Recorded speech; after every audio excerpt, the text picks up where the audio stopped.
Sonic dapat digunakan untuk memfokuskan kamera otomatis dengan cara menembakkan pulsa gelombang bunyi ke objek dan mereka merespon baliknya menggunakan sensor.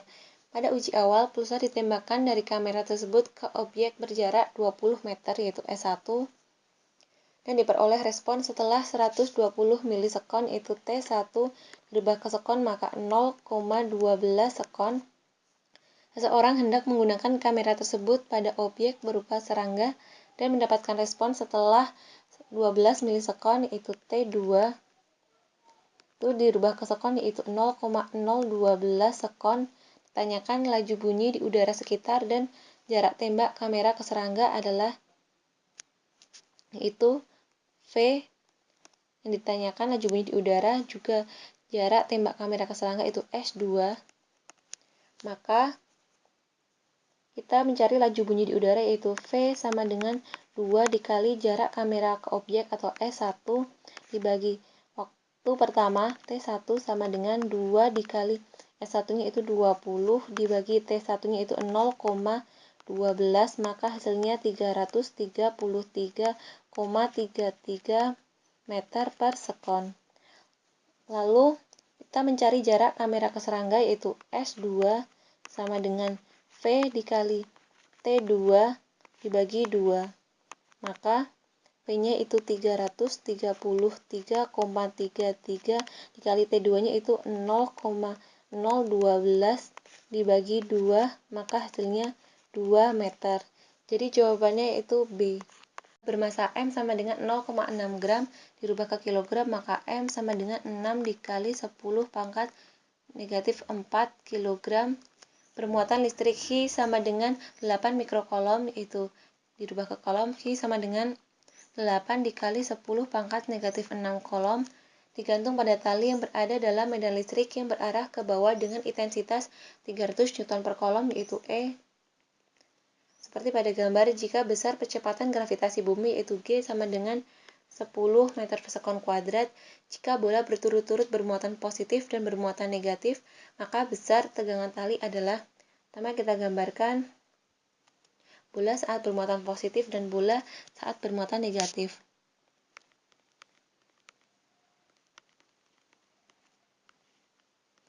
Bola bermuatan positif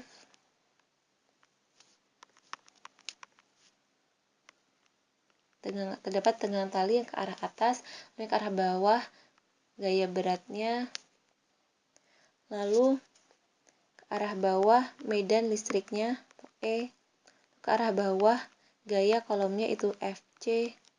Di gambar yang muatan negatif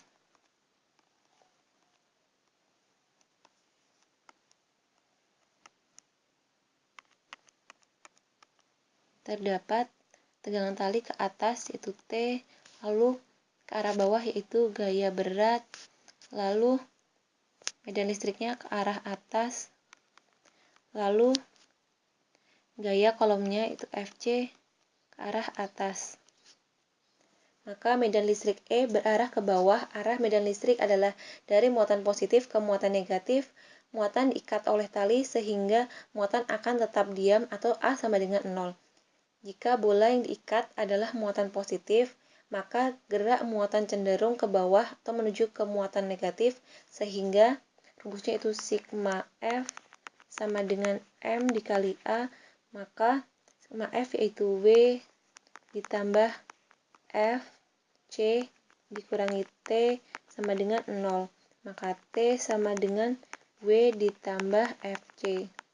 Maka W itu rumusnya M dikali G ditambah FC itu Hi dikali E atau muatan dikali medan listrik, maka M-nya itu 6 dikali 10 pangkat negatif 4 dikali G-nya atau percepatan gravitasi itu 10 ditambah Hi-nya itu 8 kali 10 pangkat negatif 6 dikali E-nya itu 300, maka hasilnya 8,4 dikali 10 pangkat negatif 3 Newton ke atas.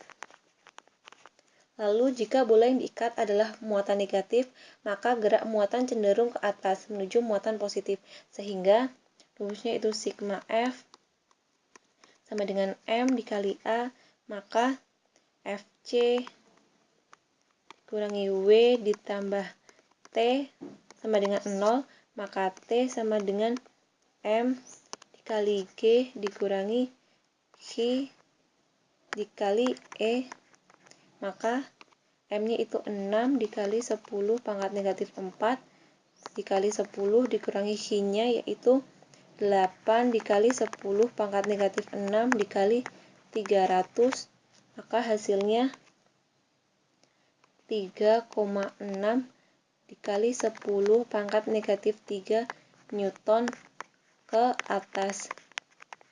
Jadi jawabannya itu E. Ketika ke dalam sebuah solenoida yang dialiri listrik dimasukkan sebatang logam, maka energi magnetiknya bertambah. Manakah pernyataan berikut yang benar? Kita tahu beberapa sifat solenoida, yaitu yang pertama, medan magnet dan energi magnetik tersebar merata di dalam batang logam. Yang kedua, energi magnet di luar batang sama dengan 0. Maka pernyataan yang benar tentang solenoida adalah energi magnetik berada dalam batang logam. Maka jawaban yang benar yaitu A. Gas cahaya tampak dengan panjang gelombang lambda dipancarkan dengan daya W. Jika konstanta Planck adalah H, maka banyak foton yang dipancarkan tiap detik adalah, kita tahu rumus daya itu P sama dengan E, energi, dibagi T, waktu. Karena pada soal dituliskan lambang daya adalah W, maka W sama dengan E per T, maka E, energi, sama dengan W, daya, dikali waktu.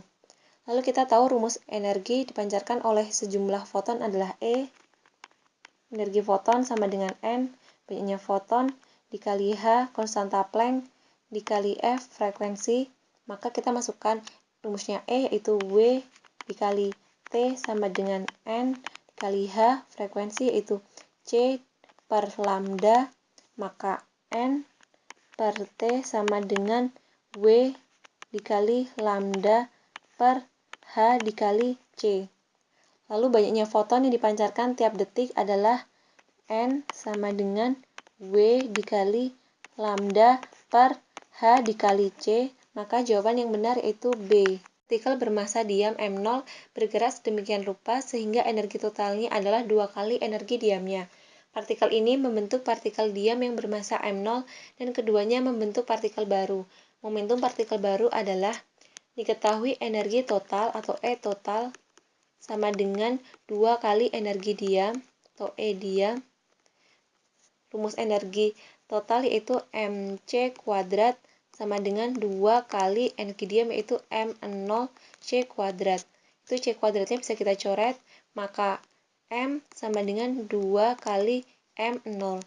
Maka rumusnya itu m0 per akar 1 min v kuadrat per c kuadrat sama dengan 2 m0.